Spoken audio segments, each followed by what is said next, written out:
जेव्हा आपण 9 ऑगस्टला आदिवासी दिवस साजरा करतो तेव्हा आपल्याला माहित पाहिजे की हा दिवस आपण का बरं साजरा करतो. कारण की जेव्हा आपण उद्या रॅलीमध्ये जाऊ 9 ऑगस्टला आणि समोरून कोणी येऊन विचारलं की दादा ताई तुम्ही हा दिवस का बरं साजरे करता, तेव्हा पागलासारखं असं डोकांनाही खाजवलं पाहिजे. म्हणून हा व्हिडिओ बघा पूर्ण आणि जाणून घ्या की हा दिवस आपण का बरं साजरा करतो आणि सर्वांना सेंड करा. तर 9 ऑगस्ट जागतिक आदिवासी दिवस. तर हा दिवस फक्त भारतामध्ये नाही तर पूर्ण वर्ल्ड वाईड पूर्ण जगामध्ये सेलिब्रेट केला जाते आदिवासी मूळ निवासी दिवस म्हणून. पण 9 ऑगस्टलाच का बरं? कारण या दिवशी कोणत्या आदिवासी क्रांतिकारांची जयंती पण नाही आहे आणि आदिवासींचा कोणता सण पण नसते. तर 9 ऑगस्टला का बरं? तर याच्या मागचा इतिहास खूप मोठा आहे. मी तुम्हाला शॉर्ट मध्ये समजवायचं ट्राय करतो आणि आय होप तुम्हाला समजेल. तर कोलंबस माहित आहे ना तुम्हाला? त्या कोलंबसनी 12 ऑक्टोबर 1492 साली अमेरिकेचा शोध लावला होता. तर या तारखेला 12 ऑक्टोबरला कोलंबस डे म्हणून साजरा केला जात होता. कुठे? तर युरोपियन वंशाच्या देशामध्ये. युरोपियन वंशाचे देश कोणते? America, Canada, Australia, New Zealand, Spain आणि इटली या देशांमध्ये.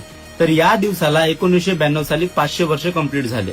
म्हणजे 12 ऑक्टोबरला कोलंबस डे साजरा करता करता 500 वर्ष झाली होती 1992 मध्ये. तर 500 वर्ष कंप्लीट झाले म्हणून या युरोपियन देशांनी काय केलं? युएनओ मध्ये एक अपील टाकली. युएनओ म्हणजे कोण? United Nations Organisation. आणि युएनओनी ते अपील मान्य सुद्धा केली. पण त्याच्यामध्ये एक प्रॉब्लेम आली. जे युरोपियन राष्ट्रांमधले आदिवासी होते ते सर्व एकत्र आले आणि या गोष्टीवर आक्षेप घेतला की कोलंबस दिवस साजरा केला नाही पाहिजे. कारण कोलंबसमुळे येणाऱ्या लोकांनी तिथल्या आदिवासींवर सलग 400 वर्ष अत्याचार केलं.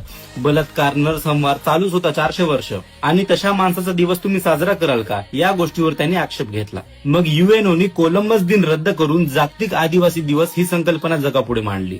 आणि जगभरामध्ये आदिवासींवर होणारा अत्याचार बघून युएनओनी एक कार्यदल स्थापन केला. त्याचं नाव होता United nation working group on indigenous population. तर या कार्यदलाची पहिली बैठक 9 ऑगस्ट 1983 साली झाली. म्हणून 9 ऑगस्टला जागतिक आदिवासी दिवस म्हणून आपण साजरा करतो.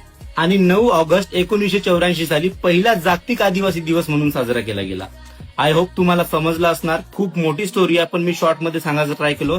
जर समजलं असणार तर कमेंटमध्ये नक्की सांगा आणि सर्वांना शेअर करा. सेवा जोहार.